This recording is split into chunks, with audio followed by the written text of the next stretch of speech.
GPS สำหรับรุ่นฟังเสียงเนาะGS10G คันว่าลูกค้าท่านใดซื้อไปเนาะเวลาได้อุปกรณ์แล้วเนาะอุปกรณ์ก็สิมีอยู่3อย่างเนาะเดี๋ยวแกะออกมาเบิ่งเนาะเช็คอุปกรณ์ของเขาเนาะ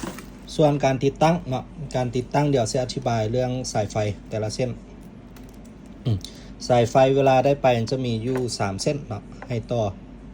สายสีดำนี้เนาะต่อใส่กาวเป็นไฟลบเนาะเป็นไฟลบจับใส่เหล็กใส่อย่างเที่ยวเป็นไฟลบแลนท่านเนาะไฟลบเป็นกาวเป็นเหล็กสายสีแดงเนาะสีแดงนี้ต่อใส่ไฟตรงมีไฟตลอด24ชั่วโมงเนาะเวลาจอดอยู่ก็มีไฟตัวนี้ต่อ2เส้นนี้ก็เฮ็ดเวียกแล้วเนาะ GPS ก็ออนไลน์แล้วส่วนตัวนี้สายสีส้มนี้ต่อใส่ไฟกระแจเนาะเวลาเปิดกระแจแล้วจะค่อยมีไฟเวลามอดกระแจแล้วบ่มีไฟเนาะต่อใส่จุดใดก็ได้เนาะของระบบไฟรถเฮาเสื่องไว้ดีๆเนาะเก็บตั้งเวลาต่อไฟแล้วก็อุปกรณ์ขึ้นมาแล้วก็เก็บเมียนละเอียดเนาะส่วน GPS เนาะเวลาได้ไปแล้วเอาสายนี้เด้เข้ามาหาตัวเนาะมันจะมีโกบนี่แกะได้แกะเนาะให้มันยิ่งสิแกะนี้เนาะขึ้นมาตัวนี้มันจะมีแผงซิมอยู่น้ำเนาะเวลาเราฝากไปเราลงทะเบียนมันจะมีซิมให้นำเนาะเวลาติดตั้งต่อไฟแล้วก็สุบเข้ามาเนาะสุบเข้ามาปั๊บเนาะ GPS มันจะออนไลน์เนาะหลังจากมันออนไลน์ดอกไฟพวกนี้มันจะหุ้งเนาะ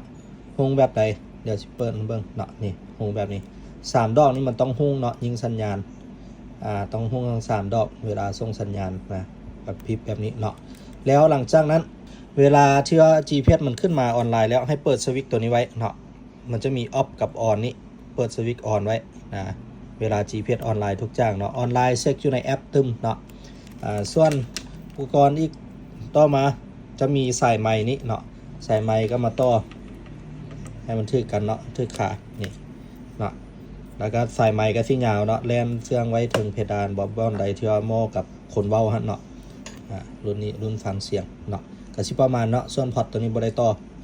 หลังจากต่อแล้วเปิดสวิตช์แล้วก็เอาเข้าเมียนเนาะโอเคเก็บเมียนละเอียดเนาะ